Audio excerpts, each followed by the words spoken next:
Hey! Trespassing. You're under arrest for trespassing. No.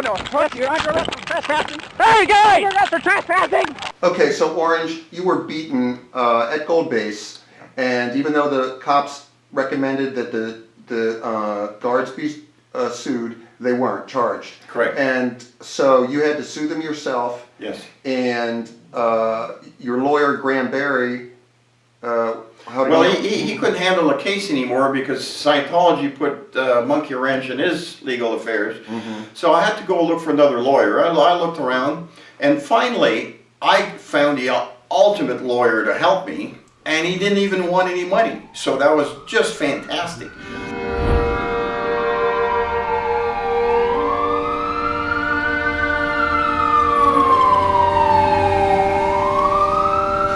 William C. Kennedy. Correct, yes. He briefly, about 30 years ago, was a Scientologist himself, and it wasn't for him, so he decided to leave. And what happens in organizations like cults, they don't want their members to leave, and if they leave, they try to run him off the road with a car and, cause an accident and hopefully make the guy go away. In the 70s. Yes, in the 70s. So he did get into an accident. He's told me that, told you that, told you that. Yes, he told me that in person. Yeah, that's right. And so he still held a grudge against him. And so that was the perfect situation for me to have this lawyer. And so I was real happy to have him. And he worked pretty hard initially on the case and all that. So things were going well.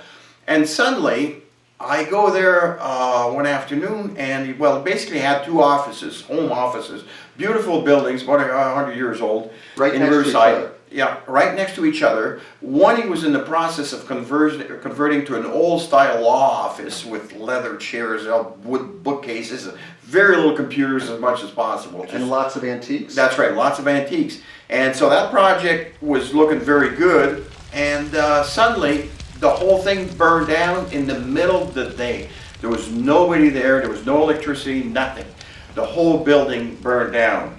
Immediately I said, well, I know what happened, I mean, of course can't prove it now, but it sure seemed like they were trying to prevent him from being my lawyer. Well, sure enough, boom, he dropped the case. He didn't want any part of it. He immediately filed. And he didn't have a good reason to drop me, but he just used whatever lawyer excuse he could find, and he dropped me right there.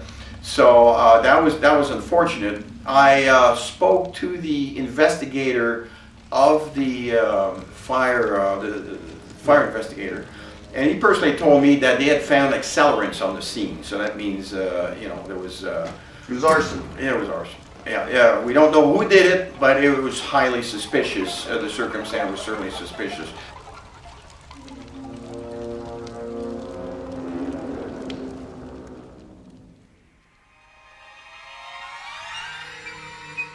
And if you're running an organization like Criminon, they have the connections to find people who are arsonists who are just out of jail or something. Sure, that's true. And what did happen to his office? Well, it stayed in this burnt stage for well over a year, and I would drive there every few days, and it was just sad to see Main Street in Riverside. All the houses were fine, and that one was half burned.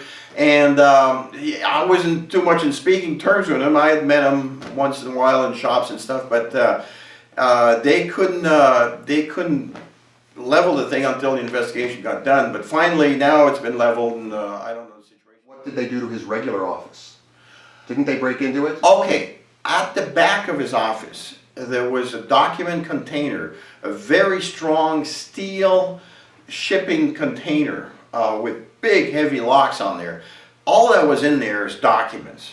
No thief in Riverside had any interest in there, and Riverside is not the least crime capital. I mean, there's still quite a bit of crime in Riverside. Nobody has ever bothered to steal documents from a lawyer. Right. But now suddenly, right after the fire, that got broken into. Strong arms somehow, but they broke the very heavy locks, and I helped his partner put it back together and lock it up again. But I just happened to be there after that happened, and they were trying to lock it up again.